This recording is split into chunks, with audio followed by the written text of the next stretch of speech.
دوستان، امیدوارم حالتون خوب باشه. این ویدیو در مورد استخدام، مصاحبه و چالش‌های مصاحبه است برای کسی که داره مصاحبه میکنه، مصاحبه‌گر. اگر شرکت نوپایی هستید اول ویدیو رو ببینید. یکی دو نفر دور هم جمع شدید، دارید یه کار استارتاپی رو شروع میکنید. حالا میخواین یه نفر دیگر رو هم به تیمتون اضافه بکنید. این آدم میتونه سئو کار باشه، وردپرس کار باشه، فرانت کار باشه، بک اند کار باشه، دیوپس کار باشه. خودت مثلا فرانت و بکش رو فول استک زدی، حالا دیوپس کار میخوای، هر چیزی. توی اول تیم که شما در واقع کسی رو ندارید به اون صورت دور و برتون، همچنان دارید به صورت خودجوش و به صورت چی میگن هیئتی کار میکنید، یکی دو نفره، و خیلی تسک منیجر آنچنانی ندارید. شاید تو تللو یا تسکولو کار راه میفته، یا شاید رو کاغذ مینویسی، یا شفاهی با هم برین استورم میکنید، کار انجام میدید. اینجا آدم‌هایی رو باید پیدا بکنید که بتونن کار رو در بیارن و بتونن خیلی خوب درک بکنن شما چی میخوای و باهات ارتباط خوبی بگیرن. ممکنه این آدم رو توی دفعه اول استخدام پیدا نکنی، یک ماه، دو ماه، سه ماه باش کار بکنی، نفری که حالا باش صحبت کردی اومده سر کار و بعد مجبور شی خداحافظی بکنی، دوباره یه نفر دیگه، دوباره یه نفر دیگه. عوارضش فقط در این حده که خب یک مقدار کار پاز میمونه تا نفر بعدی رو پیدا کنی. سختی کاره. تازه میخوای استارت بزنی، کلی چالش داری، نیرو رو نمیدونی چطوری باش استخدام بکنی یا چجور آدمی رو باش طرف بشی. اگر احیانا اینجوری شد که با یکی دو نفر اومدی کار شروع کردی و بعد خداحافظی کردی، اصلا در واقع چیز نشد، ناراحت نشو، یا اینکه به خودت نگو من شکست خوردم چون نمیتونم آدم مناسب رو پیدا بکنم. اتفاقا میتونی. تو فرایندش همینه. برای منی که الان اینجا هستم هم بارها اتفاق افتاده که آدم‌های مناسبی رو پیدا نمی‌کنم در ابتدای کارها، در موقعی که تیمی نیست اصلا، حالا نگیم تیم دیگه، تازه یکی دو نفر دور هم جمع شدید میخواین کار شروع بکنید. اینجا مواقع بیشتر رفاقتیه و اینکه طرف بتونه با سرعت عمل مناسبی کار رو در بیاره، از پیاده سازی چیزای حاشیه‌ای بپردازه ولی با کثیف‌ترین کد ممکن، چون شما باید واقعا لانچ بکنی. اگه آدمی رو پیدا بکنی اینجا که خیلی مقید به نظم و نمیدونم خیلی، حالا نظم چیزی نمیگم و نظم کد میگم، نظمی که مثلا صبح سر کارش به موقع بیاد یا مثلا به موقع تایمشو بزنه و اینا، نه، نظم کدو میگم. حتما باید کد تمیز باشه، استاندارد رعایت بشه، فلان. اینا یه مقدارکی برای شمایی که تازه شروع به کار میکنی اذیت کننده ممکنه بشه و تایم دیولپ تو طولانی بکنه و بودجه شما صرف چیزایی میشه که الان لازمش نداری. حواست باشه بودجت خیلی مهمه. یه بودجه‌ای داری، مثلا 200 تومن گذاشتی کنار، حالا باید ماهی 25 تومن، 30 تومن، 22 تومن، بستگی به حالا اون اسکیل فرد، 10 تومن اصلا باید بذاری و باید طی 10 ماه یه محصول واقعی ارائه بدی. حالا ما میگیم 10 ماه، مثلا 10 ماه مثلا ممکنه برای بعضی از پروژه ها خیلی سنگین باشه، پروژهشون طول بکشه 10 ماه، برای بعضی یه ماه اول، دو ماه اول برسن به درآمد. بستگی داره که اون پروژه شما چقدر کوچیک یا بزرگه یا چقدر قابلیت بازپذیری داره تا به لانچ برسه. ولی برای شرکت هایی که تیم دارن، آدم های مختلفی اومدن، 4-5 نفر دور هم جمع شدن، حالا میخوای آدم های جدید رو بیاری، اینجا یه مقداری برای شما داستان ها فرق میکنه، پارامترها فرق میکنه. هسته اولیه تیم خیلی مهمه بچه. شما اگه هسته اولیه تیمتون یه تیم جوونه یا یه تیم تو رنج 30-40 سال باشه، اینا مدلاشون با هم دیگه فرق میکنه. اول در مورد بالانس تیم من خدمتتون عرض بکنم. اینجوری باید باشه که تیم همیشه، یعنی بهتره، نمیگم باید، کلمه باید حذف کنم، بهتره که توی تیم ها یه بالانس سنی وجود داشته باشه. نه همه خیلی جوان باشن، نه همه خیلی مسن باشن. یعنی مثلا همه رنج سنی 40 سال نباشن یا همه رنج سنی 70-80 نباشن. داشته باشید آدمای مختلف و با دیدگاه‌های مختلف که در چالش‌های مختلف بتونن شما رو همراهی بکنن و با زاویه دیدهای مختلفی به قضیه نگاه بکنن. خیلی پیش میاد در ابتدای کار تیمی که 4-5 نفره واقعا در ابتدای کاره، در واقع احتمالاً 4-5 ماه شروع به کار کرده و داره یه کارهای انجام میده، حالا نیاز داره آدمای جدید بیان، استانداردهای جدید، استراکچرهای جدید بیاد، شکل بگیره، توسعه پیدا بکنه و بعدا ممکنه که شما تو یه سال یه دفعه بشین 20 نفر، تو 2 سال بشین 40 نفر و بسته به تیمتون و اون برنامه یا اون کاری که دارید، پروژه‌ای که دارید، ممکنه این متفاوت باشه. ولی بالانس سنی تیم یکی از ویژگی‌های مهمیه که یه تیم موفق میتونه داشته باشه. هم دهه 40 داشته باشید، هم آدمایی از دهه 30 داشته باشید، هم آدمایی از دهه منظورم سن 40 سال، سن 30 سال و سن 20 سال رو سعی کنید داشته باشید و تیم عملیاتیتون تیم جوونی باشه، تیم تصمیم گیرنده‌تون تقریبا میان سالتر باشه، یه مقدار سنش بیشتر باشه. تیم‌های مدیریتیتون سعی بکنید یه مقدارکی اگر تیم میتونید سنشون بالاتر باشه، مثلا 35 40 باشه که فبها، وگرنه اگر سنشون پایین‌تره توی مثلا 20 سال تا 30 سال هستن، حتما سعی بکنید آدم‌ها یا مشاوره هایی رو خیلی نزدیک به تیم داشته باشید که سنشون بالا باشه تا بتونید از راهنمودهای اونها و روش حل مسئله اونها استفاده بکنید و همه چی هولکی و سریع پیش نره. شتابتون اینجوری یه مقدارکی، شتاب رشدتون، شتاب تغییراتتون، شتاب تصمیم گیری هاتون خیلی بهتر میشه. اینا برمیگرده به مصاحبه ها، یعنی اینکه شما بدونی تیم تو چجوری بچینی اول خیلی مهمه. حالا میخوای آدم جدید بیاری، یعنی یه تیم بالانسی الان داری، میخوای آدم جدید بیاری، رزومه اومده دسته. رزومه هایی که من نگاه میکنم معمولا پارامتر تصویر طرف خیلی برام مهمه و اولین وایبی که به من میده، اولین ویژنی که به من میده اون تصویریه که اون فرد از خودش ارائه داده توی مثلا فایل پی دی اف جاب اینجاش یا توی پروفایل جاب اینجاش. معمولا من این تصویرها رو نگاه میکنم، برای من مهمه که این تصویری که توی پی دی اف هست منطبق با تصویر جاب اینجاشه یا نه. اینا یه سری پوانه مثبت و منفی خیلی ریزا تو تصمیم گیری تاثیر میذاره. اینکه شما بدونی اون آدم چقدر دقیقه، که حواسش هست اگر پروفایل مثلا پیکچر پروفایل پی دی افش رو تغییر داده، خروجی مثلا پروفایل جاب اینجاش هم عوض کرده، یا شبکه اجتماعیش تقریبا عکساش یه پارچه است، یا نه توی تلگرام یک شکل، توی واتساپ یه شکل دیگه است، توی مثلا یه جای دیگه مثلا مثل اینستا یه شکل دیگه است تصاویرش. اینا کمک میکنه شما بدونی این آدم چقدر بیزینسیه یا نه چقدر مثلا دیپ تو فنیه، اصلا حواسش به این چیزا نیست. آدم هایی که معمولا یه مقدارکی بیزینس رو بهتر متوجه میشن، ذهن ساختاری یافته تری دارن، منظم تر هستن، معمولا اینجوری هن که تصویر پروفایلاشون همه یک پارچه است، سعی میکنن یک پارچگی رو حفظ بکنن، بدون تصویر نمیذارن پروفایلشون رو، سعی میکنن تصویر رو حتما بذارن، اون در واقع سکانسی که انتخاب میکنن یه معرفی از خودشون داشته باشه. تصویر پروفایل به من خیلی کمک میکنه که من بدونم با چه کسی طرفم، آدم درونگرایی یا برونگرایی، یا آدم شادیه یا مثلا آدم یه مقداری آرومیه، و با توجه به تیمی که دارم میتونم بفهمم خب تیم من آدمای برونگرایی توش هستن و دنبال آدم برونگرا میگردم که با اینا ارتباط خوبی بگیره. خیلی خب پس این تصویر به من حس خوبی داد، میتونم باش صحبت بکنم. یا نه یه تیم درونگرایی دارم، طبیعتا تو تیم‌های درونگرا احتمال خیلی زیاد اون فردی که مصاحبه کننده هست اونم نمایندگی از تیمه و آدمای درونگرا رو جذب میکنه. پس تصویر شما خیلی میتونه کمک بکنه به اینکه تیم مناسب باتون مصاحبه بذاره یا نذاره، تیم مثلا هر تیمی باهاتون صحبت بکنه. تصویر میتونه کمک کنه. به منی که مصاحبه میکنم هم کمک میکنه. زبان رزومتون خیلی مهمه. زبان رزومه فارسیه یا انگلیسیه.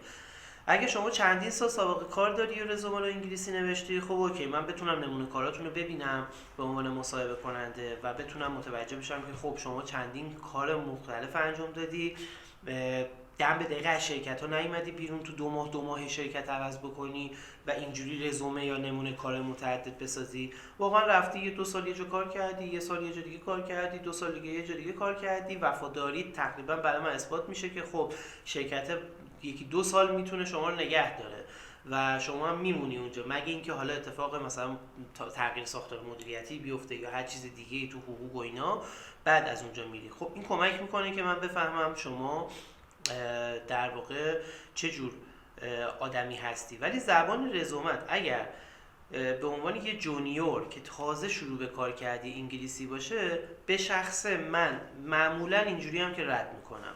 یعنی حتی اون تصویرت اگر تصویر خیلی خفن و خوبی باشه و احساس خوبی بگیرم، ولی اگر رزومه جالبی نباشه و به زبان انگلیسی هم نوشته باشیم، من معمولا اینجوری هم خودم به شخصه که رد میکنم.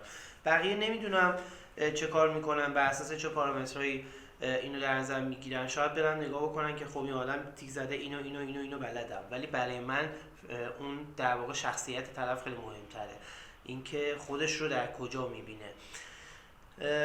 وقت شناسی طرف تو مصاحبه خیلی مهمه. حالا فرض کن تصویر خوب بود، زبان رزومه هم اوکی بود و خودش رو خوب معرفی کرده و تو رزومه مواردی که شما مد نظرته هم پیش زمینه‌شو داشته. مثلا شما تو زمینه مالی داری کار می‌کنی، اونم یه مقداری پروژه مالی کار کرده، یا لوجستیک کار کرده، یا فروشگاهی کار کرده. خیلی خوب، اینا رو متوجه شدی، حالا میرسی این که باش تماس بگیری، وقت مصاحبه بذاری.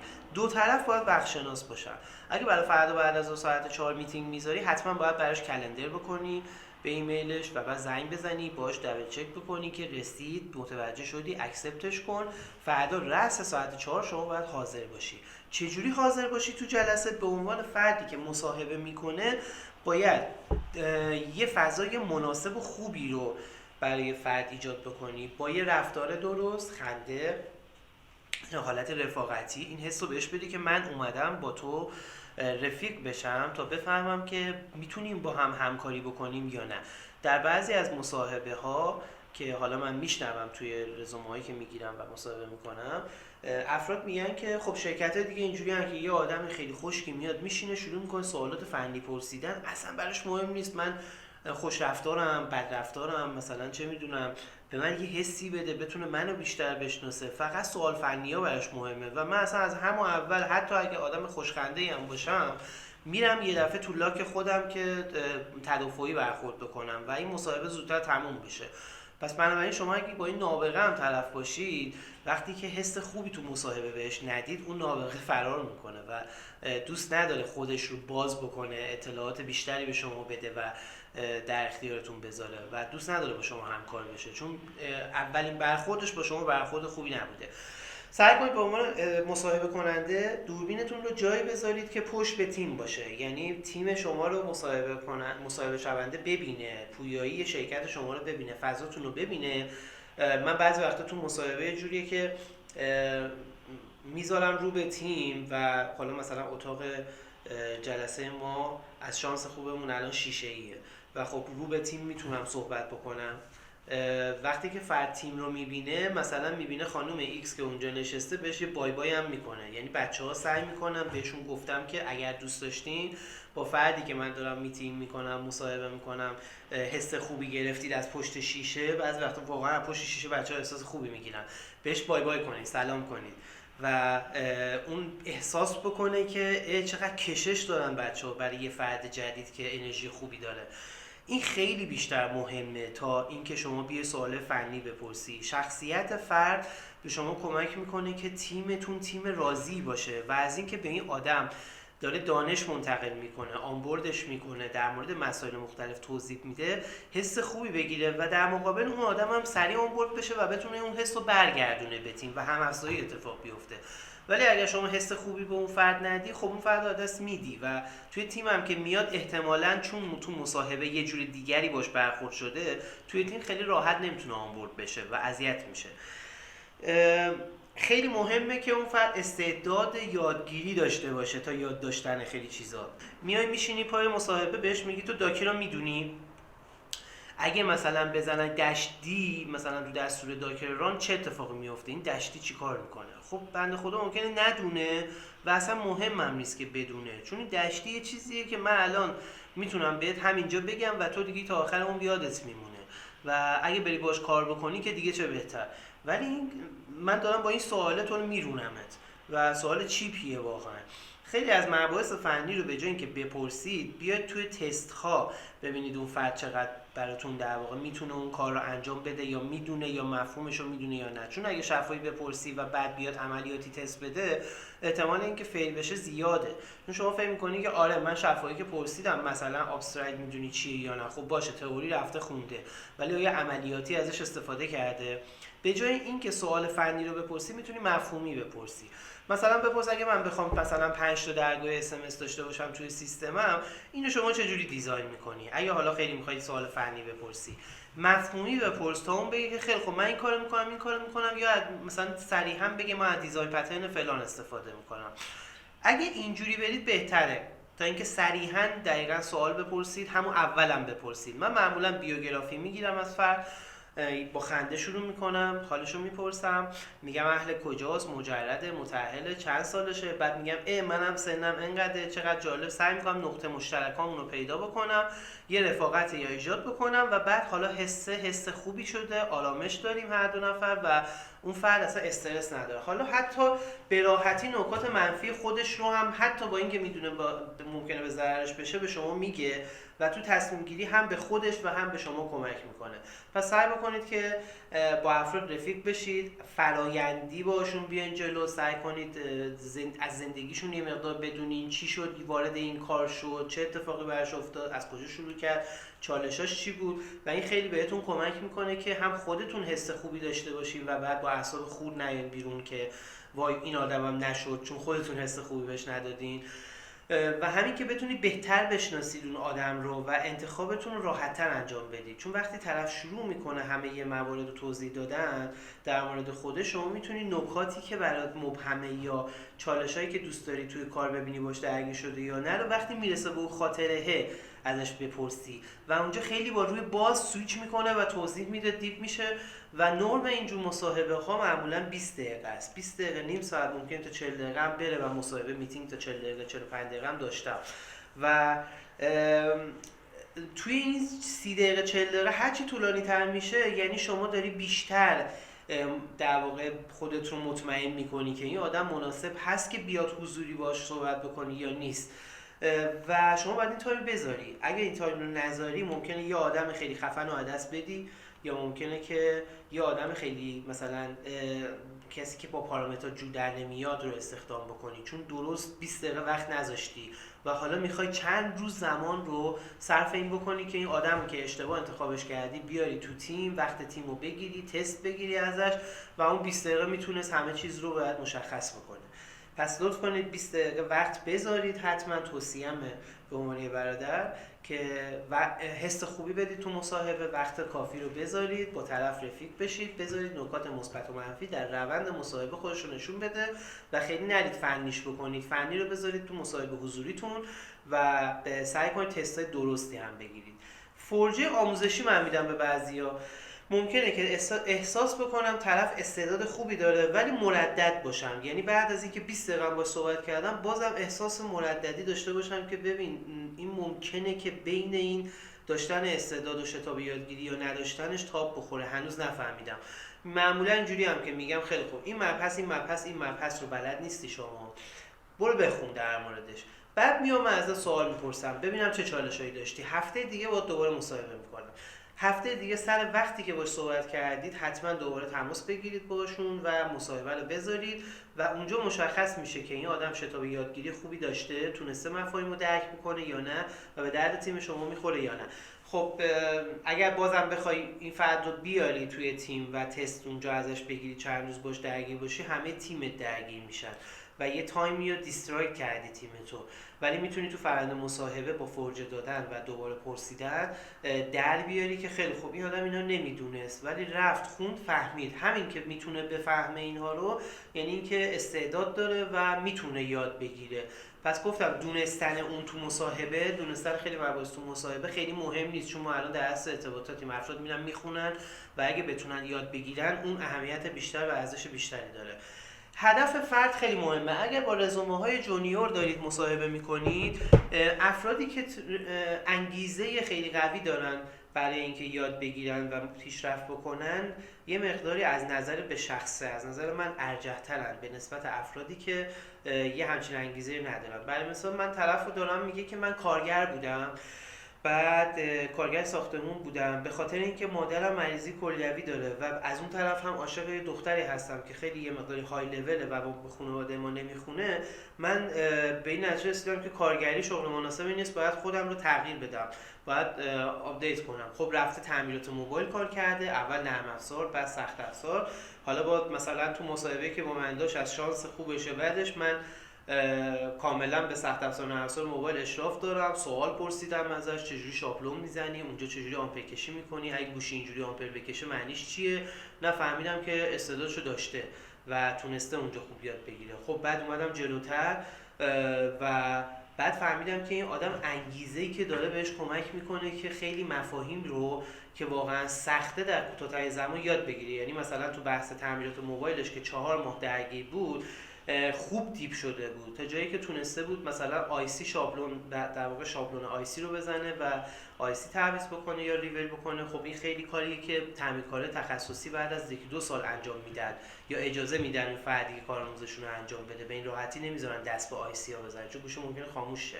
خب این آدم مثلا تونسته با اینکه فرد جونیوره اما انگیزه‌ای که داره به خاطر رسیدن به یه هدف، اینو من کاملا درک میکنم، به خاطر اینکه خودم هم اینجوری بودم. من یه انگیزه خیلی قوی داشتم برای پیشرفت و برای اون شبانه روزی تلاش میکردم. ولی نباید غافل بشیم که طرف باید استعدادش رو هم داشته باشه. اگر شما ارزیابی کردی که این آدم استعداد رو داره و تو این حوزه میتونه موفق بشه اما الان جونیوره، نسبت به کسایی که انگیزه کمتری دارن یا خوشک میخوان بیان یاد بگیرن و کار بکنن، آدمایی که انگیزه قوی دارن معمولا اسلح‌ترن و آدمای وفادارتری هم هستن. یعنی میمونن که برای شما کار بکنن چون دارن رشد میکنن، به شرط اینکه این آدما رو نسوزونید. یه نکته بسیار مهم اینه که اگر شرکتی هستید که نمیتونید به این آدم آموزش درست بدید، نیروی کافی ندارید که آنبوردش بکنید و اون آدم داره تو مسیر رشدش خودش یه مسیری رو طی میکنه، اون آدمو میارید تو شرکت اینجوری فیلش میکنید، این کارو نکنید. این ظلمه واقعا و بعضی از شرکت‌ها این کارو میکنن.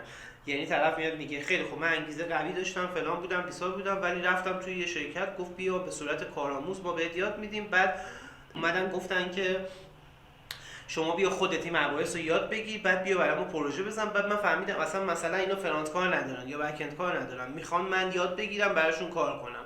خب این خیلی ضربه میزنه به فرد، چون باید واقعا کسی که جونیور هست و استعداد داره رو در صورتی بیاری که واقعا آدمی داشته باشی که از اون برتر باشه، بهتر باشه، بتونه اونو منتورشیپی کنه، بهش آموزش بده و تازه استعدادش شکوفا بشه، بتونه به شرکت برگرده. در غیر این صورت هم آدمو بهش ضربه زدی، هم شرکت خودتو بهش ضربه زدی، وقت خودتو تلف کردی. پس این کار لطفا نکنید اگر نیروی کافیشو ندارید. و علت خروج متعدد فرد رو من نوشتم. تو بسیاری از رزومه ها میبینم، بسیاری که نه، ببین مثلا تو 40% رزومه ها که فرد در طول 1 سال 5 تا شرکت عوض کرده. این یه مقداری برای من عجیبه. یعنی باید حتما زنگ بزنم از اون شرکت رو بپرسم که چرا آقای فلانی 2 ماه اونجامون رفت و معمولا فیدبک خوبی نمیگیرم.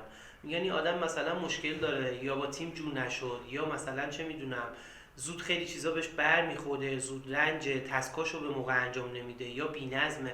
هر اتفاقی ممکنه بیفته که اون فرد 2 ماه یه شرکت رو ول کنه و بره سراغ یه شرکت دیگه. من معمولا اینجور مواقع رزومه رو به راحتی رد میکنم. یعنی آدمی، اگر شما فردی هستید که دارید استخدام میشید، بعضی از این پادکست هایی که به شما میگن نه نرم موندن توی یه شرکت 1 ساله، اینا رو خیلی دقت نکنید. نرم موندن توی یه شرکت واقعا 2 ساله نه 1 سال. یعنی شما توی 2 سال، البته بستگی داره به شرکت ها چقدر های تکه و چقدر به شما میتونه کمک بکنه تو یادگیری یا تو چالش های مختلفی که دارید و چقدر بهتون حقوق میده یا ارزش میده. اینا همه پارامتره. ولی این دلیل نمیشه که، یعنی همه اینها دلیل نمیشه که شما مثلا 5 تا شرکت رو توی 1 سال عوض بکنی. اگر واقعا داری 5 تا شرکت رو توی 1 سال عوض میکنی، یعنی یه مشکلی از سمت استخدام شونده هست که نمیتونه شرکت مناسبش رو پیدا بکنه یا صبر نداره برای اینکه پارامتراش جور در بیاد با اون شرکت. هر شرکتی که بهش بگه اوکی پا میشه میره و بعد که میبینه اوکی نیست خیلی راحت ول میکنه میاد، در صورتی که اون شرکت هم ضرر میکنه، خودش هم ضرر میکنه. رزومه سازی هم اتفاق میفته تو بعضی از رزومه ها که خب من باعث میشه برام رد بکنم رزومه رو. برای مثال طرف میگه من توی یه سایت، مثلا برای یه سایت خارجی کار کردم، من میرم توی اون سایت در میرم میبینم فیکه. مثلا تو فرانتیا اتفاق میفته که طرف میگه که من 5 تا مثلا 4 سال ریاکت کارم، بعد نمونه کار گذاشته، نمونه کارا رو میرم این اسپک میکنم میبینم که مثلا از 5 تا نمونه کاری که گذاشته 4 تاش وردپرسی، یه دونش ریاکته. این برای من فیله، چون خودش در واقع، یا معمولا بعضی وقتا اگه اطلاعات رزومه خیلی خوب باشه، وایب خوبی بگیرم، زنگ میزنم میپرسم چی شد که یه دونش ریاکته ولی شما میگی من 4 سال ریاکت کارم.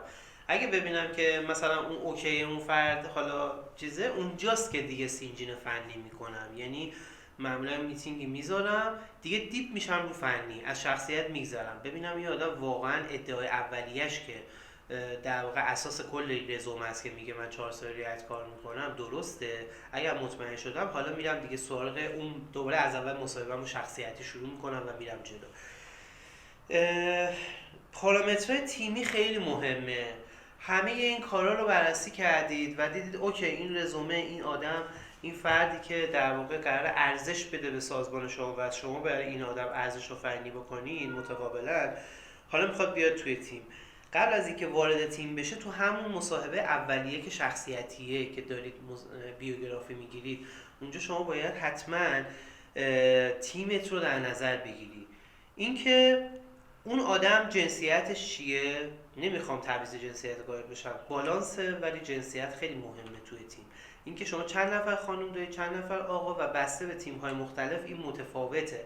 این شما بدونی که توی یه تیمی که کاری فنی جدی داره انجام میده که خیلی مثلا سنگینه، نمیتونی همه رو خانم بذاری، باید حتما آقایون هم باشن چون فیل میکنه. به خاطر تفاوت ویژگی‌های خانم‌ها و آقایونه توی کار کردن. نمیگم خانم نیاز نیست، چرا توی تیم‌های فنی هم نیازه که شما مثلا یکی دو تا از نیروهاتون خانم باشن، ولی یه بالانس جنسیتی باید داشته باشید. از طرف دیگه یه بالانس شخصیتی باید داشته باشید. آیا همشون برونگران، همشون درونگران؟ این آدم اگه بیاد توی تیم با ویژگی‌ها و پارامترایی که داره، مثلا زودرنجی که داره، با اخلاقیات و روحیاتی که داره، بچه‌ها بهش ضربه نمیزنن ناخواسته، خودش به بچه‌ها ناخواسته ضربه نمیزنه، یعنی کانفلیکتی بین این بچه‌ها و این آدم به وجود نمیاد. میشه آدم‌های مچ رو پیدا کرد ولی سخته. ولی اگه آدمایی که مچ هستن رو پیدا نکنید، تیمتون سمی میشه. یعنی میان توی تیم به خاطر اینکه رفتارهاشون با هم نمیخونه، نمیتونه اون تیم مثل یه خانواده برخورد بکنه. واقعا جایی که 9 ساعت در روز، 8 ساعت در روز داری توش کار میکنی، خانواده ان همه اون افراد باهات، و نباید یه جوری شما تیمتو بسازی که آدما نسبت به هم غریبه باشن. وقتی حس هم‌افزایی اتفاق بیفته، اتفاقا کارهای بهتری انجام میشه، همه شادترن، از تیم مدیریت گرفته تا تیم در واقع عملیاتی شما. و شما حتما باید این رو در نظر بگیری که شخصیت اون فرد باید با تیمت مچ بشه، و اگر نتونی این کار رو بکنی و صبر نکنی تا آدم مناسب رو پیدا بکنی، خیلی اذیت میشی و خطاهای زیادی رو منجر میشه به در واقع متحمل میشی. و این برای تیم هایی که 5 نفر 6 نفر نیرو دارن خیلی واجبه که 5 نفر 6 نفر بالا نیرو دارن، خیلی واجبه که واقعا بتونن بالانس کنن. یا حداقل اگه خیلی تیمتون بزرگه و متشکل از تیم‌های، در واقع شرکتتون خیلی بزرگه و متشکل از تیم‌های مختلفه و داری برای تیم A استخدام می‌کنی، قبل از اینکه بری مصاحبه بکنی، برو تیم A رو بینشون گپ بزن، بشناسشون و ببین چه پارامترایی دارن.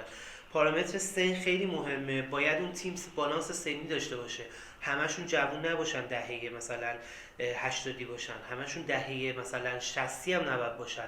یه بالانسی بین دهه 20 تا دهه 60 رو باید بذاری که از منظرهای مختلفی کار رو مدیریت بکنن و از نظر شخصیتی هم با هم بتونن کنار بیان، وگرنه اون تیم آنبالانس میشه و اون تیم باعث سمی شدن فضای کل شرکت میشه و تیم‌های دیگه هم درگیر میشن.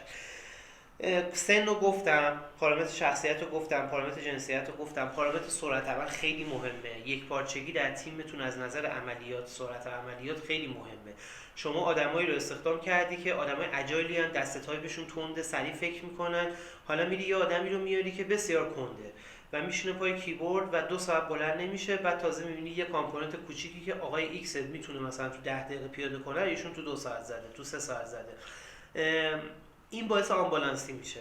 یعنی اگر تو فرآیند تست حضوری دارید آدم رو ارزیابی میکنید، اگه دیدید که این آدم نوع کار کردنش در واقع فرآیند کاریش با بچه‌های دیگه نمیخونه، شک نکنید که تیمتون آمبالانس میشه و بعداً به مشکل میخورید. یعنی شما به عنوان اچ آر مسئولی که اتفاقات حالا کسی که مصاحبه میکنه، من بهش میگم اچ آر دیگه، الان خودم هم یه جورایی عضو تیم اچ آرم تو شرکتمون که به عنوان سی تی او دارم مصاحبه میکنم، ولی وظیفمه که جلوگیری بکنم از اتفاقات آتی که تو تیم ممکنه بیفته. اگه من سهلنگاری بکنم تیمم سمی میشه و اتفاقاتی میفته توی تیم که منجر میشه کار الکی پن بمونه، هزینه هدر رفت بشه، تیم هلدینگ بالا سرم درگیر بشه، حسابداری درگیر بشه، خیلی آدما درگیر بشن به خاطر اینکه یه آدمی اشتباه اومده. حالا هی باید هر روز مسائلی که به وجود میاد توسط اشتباه انتخاب شدنش رو حل بکنی و کل تیمم درگیر میشه، هر روز یه جو متشنجی داری و این اتفاق نباید بیفته. شما خیلی مسئولی در مقابل اینکه سن، سرعت عمل، شخصیت، جنسیت، اینکه طرف چقدر میتونه اطلاعاتی که بهش داده میشه رو سیو کنه، حافظه داره، حافظه خوبی داره یا نه، اگه حافظه خوبی نداره یادداشت برداری رو استفاده میکنه، مفاهیمی که متوجه میشه رو مینویسه، یا اصلا چقدر متوجه میشه مفاهیم رو. اگر کارتون مثلا خیلی بیزینسیه، خیلی کار های مثلا وابسته به پیچیدگی بیزینسی، حتما باید متوجه بشید یا بررسی بکنید که اون فردی که میاد توی تیمتون میتونه بیزینس شما رو بفهمه، میتونه ایده پردازی بکنه، میتونه نقضی برای بخش مختلف سیستمتون بیاره و این آدم بتونه مستقل عمل بکنه یا نه. همه چی رو باید 6 بار بهشون توضیح بدید. مثلا در مورد فرضاً بخش چه میدونم پرداخت سیستمتون باید 4 بار هی باشون جلسه بذارید، یا نه فرق میکنه آدمی که یک بار باش جلسه بذاری و بعد بره دیولپ کنه و بیاد حالا رو کار انجام شده یه مقداری تفاوت وجود داشته باشه. اینا رو بررسی کنید حتما. خیلی مهمتر از همه این پارامترها گفتم استعداد فرده که بتونه رشد بکنه در نظر داشته باشید. نظم کاری خیلی مهمه. اون فرد نظم، حالا نمیگیم خیلی 10 ساعتی باشه، ولی هرچی منظم‌تر باشه و شما بتونید روش حساب بکنید بهتره و پیش زمینه خوبی داشته باشه. یه موردی هم که هست، باید از شمایی که در واقع شمایی که داری استخدام میکنی و مصاحبه میکنی باید خیلی بهش حواست باشه، اینه که تیم مدیریت میدونی چه اخلاق و روحیاتی دارن و باید حتما یا روی چه چیزایی حساسن.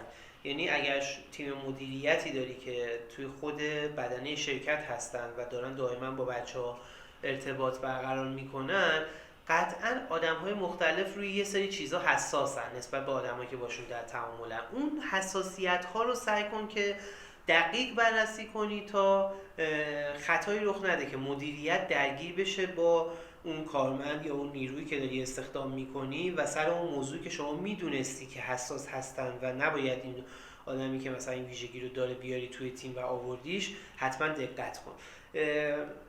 اینا مواردیه که کلا تو مصاحبه یه فردی که مصاحبه میکنه باید بهش دقت کنه.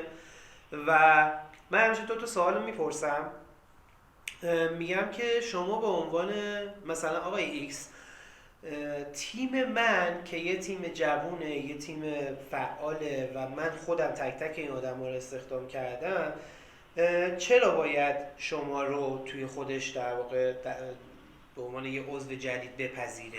چه ویژگی خاصی در شما وجود داره که بچه ها افتخار بکنن که آقای ایکس وارد تیم داره میشه و ما افتخار میکنیم که این آدم اومده و داریم باهاش همکاری میکنیم و همکار جدید ما شده و ازش یاد میگیریم؟ این سوالیه که میپرسم باعث میشه فرد بارزترین ویژگی های خودش رو در واقع بگه. بعضی وقتا مثلا اینجوری میشه که خب من خیلی مثلا وفادارم، من خیلی ارتباطات تیمی خوبی دارم، من اصلا توی سنهای مختلف مثلا برام مهم نیست که این آدم مثلا 40 سالشه، 60 سالشه یا 20 سالشه، تو همه جمع‌ها خیلی خوب صحبت میکنم، ارتباط خوبی میگیرم. طرف میگه من خیلی سریعم، من خیلی یادگیری سریع دارم، چه میدونم مثلا الگوریتما رو خیلی خوب میفهمم، چه میدونم مشکلات تیمی رو خوب متوجه میشم و میتونم حلش بکنم. اینا پارامتراییه که شما باید یه جا یادداشت بکنی برای این نیرو که اگه یه روزی خواستی تغییر پوزیشن بدی بدونی چه ظرفیت‌هایی، چه آدم‌هایی با چه ظرفیت‌هایی در تیم موجوده، دوباره نه دنبال استخدام. شاید بتونی یه فردی قبلا آنبورد شده و اشراف کامل به تیم شما و ساختار شرکت شما داره رو بذاری یه جای دیگه، حالا یه نفر رو بیاری جای اون. یه سوال دیگه هم که معکوسش رو میپرسم اینه که چه ویژگی های اون تیم باید داشته باشه تا شما آقای ایکس وارد اون تیم باشی. و میپرسم که اگر انتقادی دارن، اگر چیزی هست که من بتونم یاد بگیرم برای مصاحبه‌های بعدیم، یا اگر مثلا نکته‌ای دارن که میتونه به بهبود مصاحبه‌های من یا سوالاتی که میپرسم کمک بکنه، حتما به من بگن. این خیلی کمک میکنه این سوال، به خاطر اینکه من بعضی سوالات رو یادم میره بپرسم. خب طبیعیه، یه موقع چک لیست دارم جلو دستم، بعضی وقتا میام بپرسم ولی تیک میزنم و نمیپرسم، حرف تو حرف میشه میره. و اون فرد تا حالا چندین بار اتفاق افتاده که گفته که اگه من بودم میپرسیدم که مثلا فلان مورد رو چیکار میکنی. بعد نگاه میکنم اینا تیک زدم، میگم ای آقا نگاه من اینجا تیک زدم، اینو میخواستم بپرسم اتفاقا ولی یادم رفت، خوب شد که شما گفتی. این باعث میشه که هم یه ارزیابی بکنید خودتون رو و اگر از نگاه اون فرد خودتون رو ارزیابی بکنید، اگر نکته‌ای هست برای مصاحبه‌های بعدیتون به دست بیارید. این ویدیو خیلی طولانی شد، ویدیو استارتره، حتما ویدیوهای دیگه‌ای هم برای من بفرستید که همین مباحثی که من میگم رو گسترش بده. در مورد زاویه نگاهتون و نوع استخدامتون تو شرکت خودتون به من توضیح بدید، چالشایی که درگیر هستید تو ویدیو برای من ضبط کنید و بفرستید. من تو همین کانال، تو همین پلیلیست مربوط به استخدام منتشرش میکنم. دمتون گرم، سابسکرایب کنید. ویدیوهای دیگه در مورد مباحث فنی، تیمی و مباحث مختلفی که توی یه شرکت ممکنه به وجود بیاد رو من براتون آپلود میکنم. دمتون گرم، خداحافظ.